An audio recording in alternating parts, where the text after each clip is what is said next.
جو شخص یہ دعا 3 دفعہ صبح اور شام کے وقت پڑھے گا اللہ تعالیٰ اسے قیامت کے دن ضرور خوش کر دے گا۔ اور میں کہتی ہوں کہ دنیا میں جو پڑھتا ہے وہ دنیا میں بھی خوش ہو جاتا ہے، پکی بات ہے۔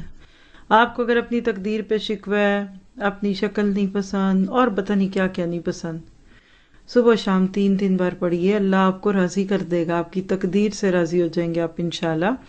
کلمات کیا ہیں؟ رضیت باللہ ربم وبالاسلام دینم وبمحمد نبیًا، میں اللہ کے ساتھ اس کے رب ہونے پر راضی ہو گیا اور اسلام کے اس کے دین ہونے پر اور محمد صلی اللہ علیہ وسلم کے ساتھ ان کے نبی ہونے پر۔ یہ تو رضامندیوں کی باتیں ہیں، تسلیم و رضا کی باتیں ہیں۔ آپ دیکھیے کیا یہ محبت بھری باتیں نہیں ہیں؟ جب ایک بندہ اللہ پہ راضی ہو گیا تو اللہ اس سے کیوں نہیں راضی ہوگا؟ اور یاد رکھیے کہ بندہ دنیا میں اللہ کے تھوڑے پہ راضی ہو جائے، اللہ قیامت کے دن اس کے تھوڑے تھوڑے عملوں پہ راضی ہوگا۔ یہ ترمذی کی روایت ہے 3389، اور جب آپ یہ پڑھیں تو اس میں ان 3 چیزوں کو اپنی زندگی کا حصہ بنا لیجئے۔ ترمذی کی روایت 3389 میں آپ دیکھتے ہیں کہ اللہ کے نبی نے فرمایا جو شخص شام کے وقت کہا کرے یہی کلمات، میں اللہ کے رب ہونے اور اسلام کے دین ہونے اور محمد صلی اللہ علیہ وسلم کے نبی ہونے پر راضی و خوش ہوں، تو اللہ تعالیٰ پر یہ حق بنتا ہے کہ وہ اس بندے کو بھی اپنی طرف سے راضی اور خوش کر دے۔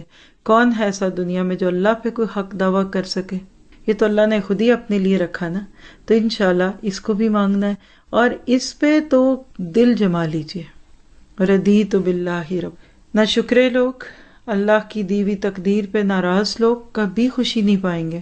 یہ تو اللہ کا شکر ہے کہ اس نے ہمیں زندگی میں طریقہ سکھا دیا، ورنہ وہاں جا کے تو پتہ نہیں کتنی بڑی سزا بھگتتے۔ اللہ کے رب ہونے پہ راضی ہونا کیا ہے؟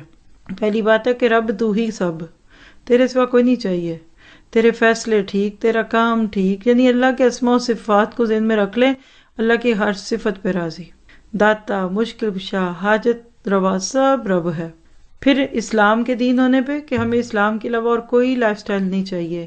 الیوم اکملت لکم دینکم واتممت علیکم نعمتی وردیت لکم الاسلام دینا کو لے آئیے ذہن میں۔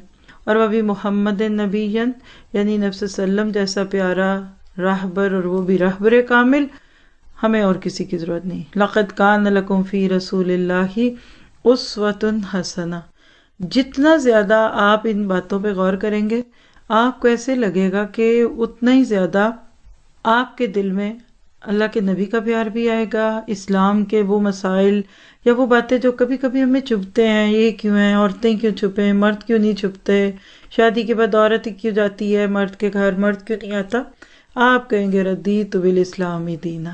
تو اس شعور کے ساتھ مانگیے کہ اللہ تعالیٰ آپ کو مجھے راضی کر دے۔ رضیت باللہ ربا وبالاسلام دینا، رضیت باللہ ربا وبالاسلام دینا وبمحمد نبیا۔